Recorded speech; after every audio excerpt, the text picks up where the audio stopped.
Channel के सभी दर्शकों को नमस्कार, जय श्री कृष्णा, प्रणाम। कैसे बनता है विपरीत राजयोग? उदाहरण के सहित समझिए।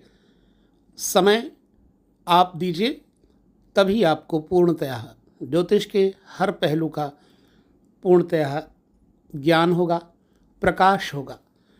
आइए हम देखते हैं विपरीत राजयोग के प्रकरण में इस वीडियो को। नए लोग जो हैं सब्सक्राइब कर लें, पुराने जो हैं वो लाइक कर दें। धन्यवाद सभी को। और चलते हैं विपरीत राजयोग की चर्चा करते हैं। क्या है परिभाषा विपरीत राजयोग की?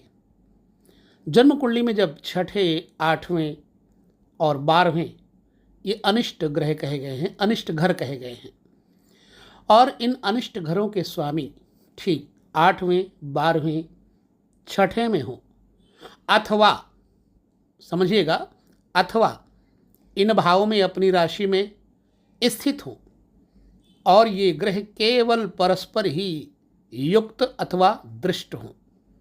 दूसरे शुभ घरों के स्वामियों की युति अथवा दृष्टि उन पर ना हो तो विपरीत राजयोग बनता है। और इस राजयोग की प्राप्ति अर्थात धन, यश, लक्ष्मी 6 प्रकार की होती है। यश, पदवी, राज्य आदि की प्राप्ति कराने वाला ये योग होता है। अब इसका हेतु क्या है विपरीत राजयोग का? शुभ फल प्राप्ति के 2 ही तरीके हैं जन्म कुंडली में।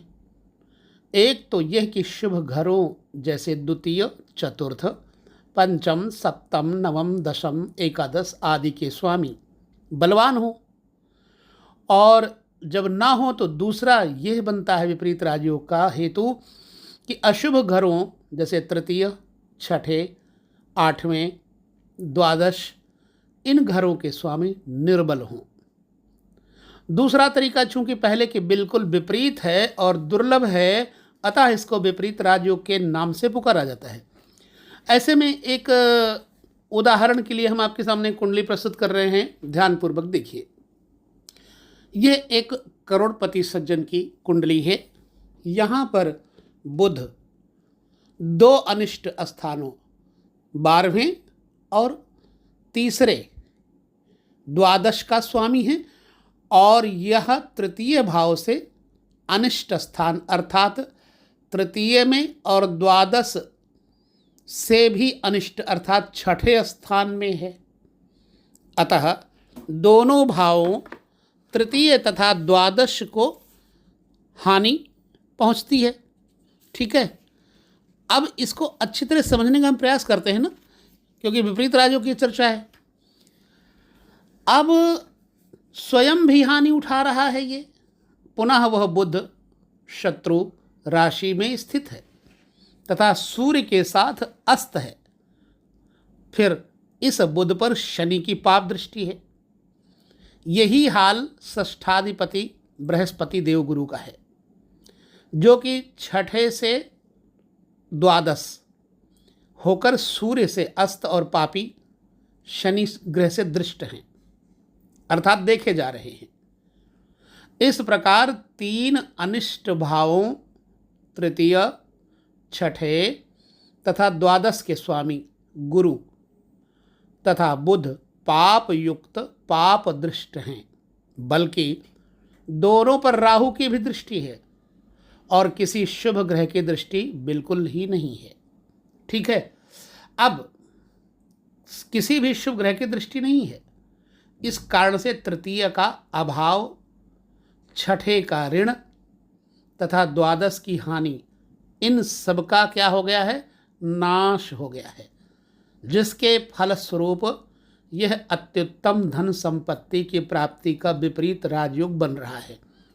ऐसे में हर जन्म कुंडली में कोई न कोई योग जरूर बनता होगा। नहीं बनता है तो शुभ या अशुभ ग्रह होंगे, उनका पूर्णतया निरीक्षण सर्वेक्षण करके फलादेश प्राप्त करना चाहिए, ताकि हमारे पास जो हमारे आने वाले मेहमान हैं उनको अच्छी तरह से संतुष्टि प्राप्त हो सके और ठीक आगे चल कर के उनको इसका फल प्राप्त हो सके और कोई ना कोई ऐसा उपाय भी दिया जाए ताकि वह व्यक्ति प्रसन्न हो, हमारा देश प्रसन्न होगा, हम प्रसन्न होंगे। यही है संपूर्ण प्रसन्नता का राज। तो हर कुंडली को, हर योग को देखें, वीडियो को देखें और समझें, फिर हमसे आप कमेंट करके बताएं। आपके कमेंट अच्छे होंगे, उनका उत्तर भी जरूर देंगे। तो बस लेते हैं विदा छोटे से वीडियो के साथ ही। पुनः मिलेंगे, तब तक नमस्कार, जय श्री कृष्ण, प्रणाम।